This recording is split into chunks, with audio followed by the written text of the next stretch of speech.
Je ne peux pas respirer par le nez. Je respire par un trou dans mon cou appelé stomie, explique Nalini Satyanarayan, grand-mère de 75 ans. Nalini est non-fumeuse, mais pendant ses 33 années de mariage, elle a été exposée à la fumée secondaire. On lui a diagnostiqué un cancer en 2010, 5 ans après la mort de son mari. Selon l'Organisation mondiale de la santé, OMS, le tabac tue 8 millions de personnes chaque année. Parmi elles, 1,2 million ont été exposées à la fumée secondaire. Beaucoup d'autres souffrent de maladies qui limitent leur espérance de vie. À l'occasion de la Journée mondiale sans tabac, 31 mai, nous nous penchons sur les dommages causés aux non-fumeurs comme Nalini. Nalini racontait des histoires captivantes à sa première petite fille Janani lorsqu'elle a remarqué que sa voix devenait rauque. En peu de temps, elle n'était plus en mesure de parler clairement et était également essoufflée. Sa maladie a été diagnostiquée comme un cancer thoracique. Les médecins lui ont retiré les cordes vocales et la thyroïde. J'ai perdu ma capacité à parler. C'était très décourageant. Ensuite, les médecins m'ont dit que je ne retrouverais pas ma voix d'origine. Janani, aujourd'hui âgée de 15 ans, se souvient de ce qui est soudainement arrivé à sa grand-mère très bavarde. Quand elle a été diagnostiquée, elle a été absente de la maison pendant un long moment. Quand elle est revenue, j'avais environ 4 ans. Il y avait des tubes dans son estomac, il y avait des tubes partout. Nous devions nettoyer notre maison souvent et il y avait une infirmière qui restait avec nous. Je ne pense pas que je réalisais la gravité de la situation. Pour moi, c'était juste dégoûtant. Nalini a reçu de bons soins médicaux et a pu recommencer à parler avec l'aide d'une boîte vocale vibrante. J'ai eu un cancer à cause de mon mari, dit Nalini.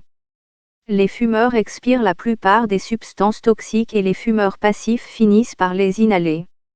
L'OMS insiste sur le fait que toutes les formes de tabac sont nocives et qu'il n'existe pas de niveau d'exposition au tabac sans danger.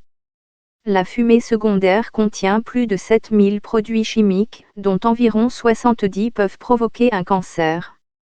L'exposition des non-fumeurs à la fumée secondaire augmente de 20 à 30% le risque de développer un cancer du poumon, explique Angela Ciobanu, responsable technique de la lutte anti-tabac au Bureau européen de l'OMS.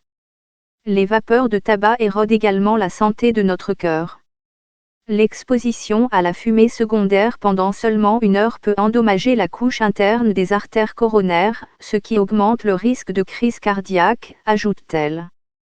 L'Organisme de santé des Nations Unies estime que le tabagisme passif est à l'origine de 65 000 décès d'enfants chaque année.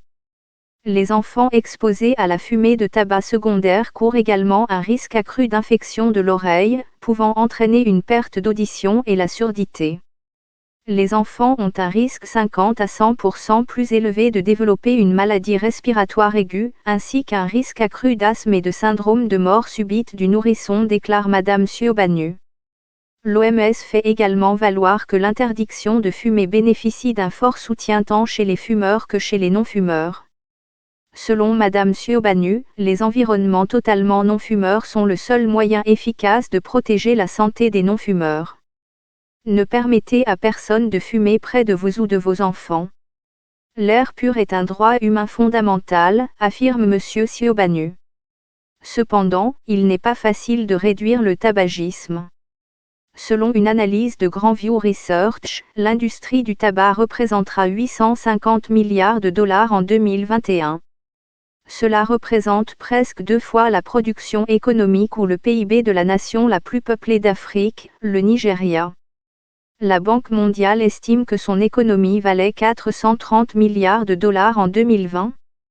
Selon Grandview Research, l'augmentation de la demande a été soutenue par le nombre croissant de fumeurs dans les régions en développement d'Asie et d'Afrique. Pour protéger leurs intérêts commerciaux, les grandes compagnies de tabac, qui ont les poches profondes, luttent contre les réglementations sanitaires et ont parfois réussi à retarder les interdictions de fumer.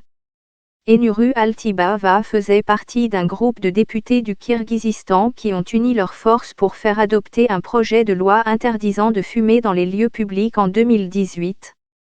Elle a fait valoir que le tabac causait 6 000 décès par an dans le pays et que freiner le tabagisme pourrait réduire la consommation de tabac de 10%. En raison de l'affiliation de certains membres du Parlement à l'industrie du tabac, la proposition a été envoyée à un comité restreint, ce qui avait pour but de retarder la loi. Des fonctionnaires du ministère des Affaires économiques ont également exprimé des inquiétudes quant à la réduction des recettes fiscales, se souvient Madame Altibava. La situation est également devenue désagréable et personnelle. Certaines personnes ont pris la parole sur les médias sociaux pour m'attaquer, moi et ma famille. Elle s'est battue sans relâche et en 2021, la loi interdisant de fumer dans les lieux publics est entrée en vigueur. Le travail d'Altibava est loin d'être terminé. Elle mène des campagnes de sensibilisation et renforce le soutien contre le tabagisme au sein de différentes communautés. Une enquête réalisée en 2013 a montré que le tabagisme chez les hommes diminue lentement, mais que le taux de tabagisme chez les femmes augmente. Son hypothèse est que de nombreuses femmes qui fument dissimulent cette habitude et elle veut empêcher les jeunes femmes de devenir dépendantes. Les efforts mondiaux visant à ralentir la mortalité due au tabac ont pris la forme de la Convention cadre pour la lutte anti-tabac de 2005. À ce jour, 182 pays l'ont signée. Les groupes de campagne affirment que les pays doivent aller plus loin que l'interdiction de fumer dans les lieux publics et mettre en œuvre d'autres suggestions contenues dans la Convention. Une politique anti-tabac respecte le droit des gens à un air pur, affirme le Dr Marie Assinta, basée à Sydney. Elle dirige les activités de recherche et de sensibilisation de l'ONG Global Center for Good Governance in Tobacco Control. Pour que les interdictions aient un impact sur la réduction des taux de mortalité, elles doivent s'inscrire dans le cadre d'une politique globale de lutte contre le tabagisme, comprenant des taxes élevées, des avertissements visuels bien visibles sur les paquets de tabac, l'interdiction de la publicité et de la promotion du tabac et l'éducation du public. Même si le nombre de fumeurs dans le monde diminue lentement, il s'élève encore à 1,3 milliard. Selon l'OMS, une cigarette sur 10 provient du commerce illicite du tabac, qui n'est régi par aucune réglementation. Madame Assinta appelle également les autorités à être plus vigilantes. Elle a trouvé un certain nombre de cas où un produit du tabac est annoncé dans des applications et des jeux populaires auprès des enfants. Il est cruel pour une industrie de vendre un produit qui tue prématurément la moitié de ses clients et que ce produit soit responsable de la mort de non-fumeurs. L'industrie du tabac doit être obligée de payer pour les dommages qu'elle a causés et qu'elle continue de causer, déclara Assinta. De retour à Hyderabad, Nalini ne pense pas à un recours légal. Elle continue à respirer par le trou dans sa gorge. Elle ne peut manger que des aliments mous. Mais, elle a appris à vivre une vie très indépendante.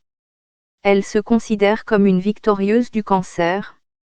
Comme pour prouver ses dires, elle a appris à jouer de la clarinette. Nalini est titulaire d'une maîtrise en botanique et est passionnée de jardinage. Elle passe plus de temps à aider ses 2 petits-enfants. Janani, qui aspire à devenir vétérinaire, vient souvent la voir pour des cours de sciences. Je suis tellement fière d'elle. Elle est une source d'inspiration pour tout le monde. Elle est toujours la même grand-mère joviale, déclare Janani, rayonnante. Nalini se rend dans les écoles, les universités, les rassemblements communautaires et bien d'autres endroits, pour informer les gens des dangers du tabagisme passif en mettant en avant sa propre histoire.